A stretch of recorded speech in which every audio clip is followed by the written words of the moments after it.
Karibu Africana CN.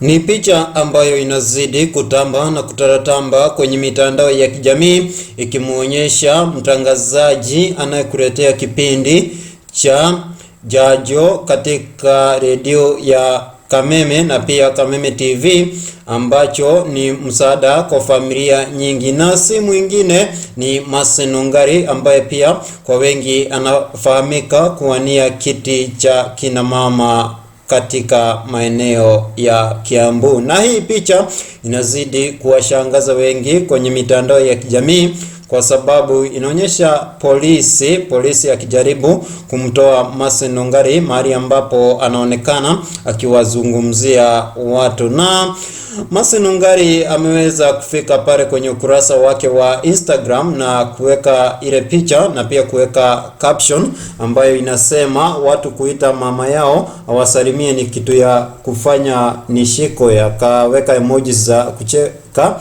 pia akasema shwari, #wanjiko kwanza, #wera oroneka Kiambu Women Rep 2022 gai bere. Africana CN bado tutazidi kufanya utafiti ili tuweze kujua, je, mbona Nungari akahandwa na polisi namna hii? Usisahau kusubscribe.